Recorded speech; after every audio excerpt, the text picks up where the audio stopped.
हम किसी भी मंदिर में आरती के समय अगर किसी को ताली बजाते हुए देखते हैं तो स्वयं भी ताली बजाना शुरू कर देते हैं। हमारे जीवन में ऐसे कई अवसर आते हैं जब हमें ताली बजाने के लिए कहा जाता है। मंच पर से आवाज आती है, जोरदार तालियों से स्वागत कीजिए। ये ताली बजाने की बहुत प्राचीन परंपरा है। क्या आपने कभी सोचा है कि इस ताली बजाने की परंपरा की शुरुआत कब हुई, कैसे हुई, कहां हुई?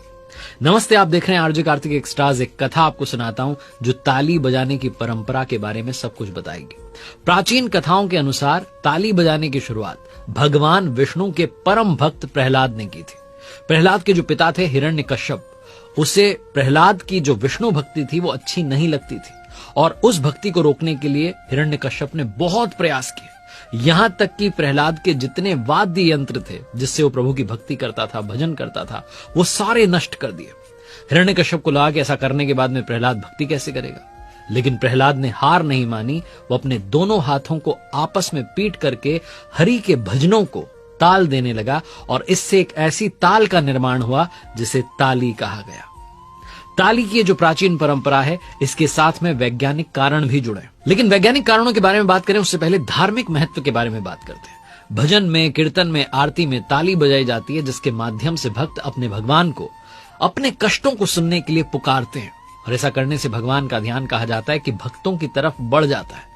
तो भजन में, कीर्तन में, आरती में ताली बजाने से जितने पाप हैं नष्ट हो जाते हैं और आसपास की नकारात्मकता दूर हो जाती है। भजन, कीर्तन या आरती के दौरान जब आप ताली बजाते हैं तो आपकी आत्मा चेतना में रहती है और सारा ध्यान, सारा कंसंट्रेशन भगवान की ओर लगा रहता है। अब बात करते हैं ताली बजाने के साइंटिफिक रीजन की। ताली बजाना एक तरीके की एक्सरसाइज है। ताली बजाने से हमारे शरीर में खिंचाव होता है, शरीर की मांसपेशियां एक्टिव हो जाती हैं। जोर जोर से ताली बजाने से कुछ ही देर में आपको एहसास होगा कि आपकी हथेली में पसीना आना शुरू हो चुका है और पूरे शरीर में एक एनर्जी पैदा हो गई है। बस इसी को एक्सरसाइज कहा जाता है, व्यायाम कहा जाता है। ताली बजाने के साइंटिफिक रीजन की बात करें तो ताली बजाने से हथेलियों का जो एक्यूप्रेशर पॉइंट है उस पर दबाव पड़ता है और साथ ही इससे आपके हृदय और फेफड़ों के जो रोग हैं, जो आपकी हार्ट डिजीज हैं, लंग्स डिजीज हैं, उनमें भी आपको बेनिफिट मिलता है। ताली बजाने से कहा जाता है कि ब्लड प्रेशर भी सही रहता है।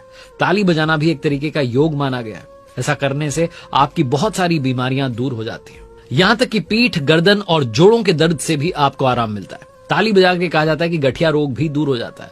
लो ब्लड प्रेशर के जो पेशेंट्स हैं वो भी इस थेरेपी का इस्तेमाल कर सकते हैं जिसे क्लैपिंग थेरेपी कहा जाता है। यहां तक कि जो डाइजेस्टिव प्रॉब्लम्स होती हैं, पाचन तंत्र की समस्याएं होती हैं, उनमें भी क्लैपिंग थेरेपी जो है ये बहुत फायदेमंद साबित हुई है। यहां तक कि बच्चों के लिए भी जो क्लैपिंग थेरेपी है वो बहुत फायदेमंद होती है। उनकी पढ़ाई में सुधार होता है। जो बच्चे रोजाना ताली बजाते हैं, कहा जाता है कि उनको लिखने में कम परेशानी आती है और यहां तक कि वो स्पेलिंग मिस्टेक्स भी बहुत कम करते हैं। ताली जब आप बजाएंगे तो आपके हाथ में जो 5 एक्यूप्रेशर पॉइंट्स हैं उन पर दबाव बनता है। सबसे पहला है हैंड वैली पॉइंट, दूसरा है अंगूठे के नीचे जो प्रेशर पॉइंट है, तीसरी आपकी कलाई, चौथा है इनर गेट पॉइंट और पांचवा है अंगूठे के नाखून पर जो पॉइंट मौजूद है वो। इन प्रेशर पॉइंट्स को दबाने से बहुत सारे फायदे मिलते हैं जिनके बारे में मैंने आपको बताया कि बहुत सारी बीमारियां ठीक होती हैं। यहां तक कि घर और ऑफिस में जो हमेशा एसी में रहते हैं, ऐसे लोग जिनके हाथों से बिल्कुल पसीना नहीं निकलता, उन्हें क्लैपिंग थेरेपी की प्रैक्टिस करनी चाहिए क्योंकि ये आपकी बॉडी में जो ब्लड सर्कुलेशन है उसको बिल्कुल ठीक कर देती है। ताली बजाने की यह परंपरा पुरातन काल से चली आ रही है। शायद हमारे ऋषि मुनियों को पता था कि लोगों के पास व्यायाम करने तक का समय नहीं बचेगा, इसीलिए उन्होंने ये परंपरा शुरू कर दी कि हम कुछ देर के लिए ही सही लेकिन अपनी हथेलियों का व्यायाम तो करें। ताली में जो बाएं हाथ की हथेली है उस पर दाएं हाथ की चारों उंगलियों को एक साथ तेज दबाव के साथ इस प्रकार मारा जाता है कि दबाव पूरा हो और आवाज अच्छे से आए। इस प्रकार की जब आप ताली बजाते हैं तो जो बाएं हथेली के फेफड़े, लिवर, पित्ताशय, गुर्दे, छोटी आंत, बड़ी आंत, दाएं हाथ की जो उंगली है, इनके जो पॉइंट्स हैं ये दब जाते हैं और इससे जो ब्लड सर्कुलेशन है वो शीघ्र जो है होने लगता है। ब्लड सर्कुलेशन बिल्कुल ठीक हो जाता है। इस तरीके की ताली को कहते हैं कि काफी समय तक थोड़ा बजाना चाहिए जिससे कि आपकी अच्छी एक्सरसाइज हो जाए।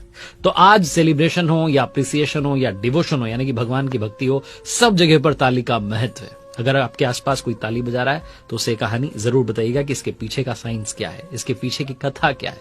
इसीलिए मैं कहता हूं कि क्यों बैठे हैं आप खाली, हेल्दी रहने के लिए दोनों हाथों को मिलाइए और बजाइए जोरदार ताली। देखते रहिए मेरे साथ आरजे कार्तिक एक्स्ट्राज, जहां आपको ऐसी ही बहुत सारी ट्रेंडिंग बातें, बहुत सारी इंटरेस्टिंग बातें बताता रहूंगा।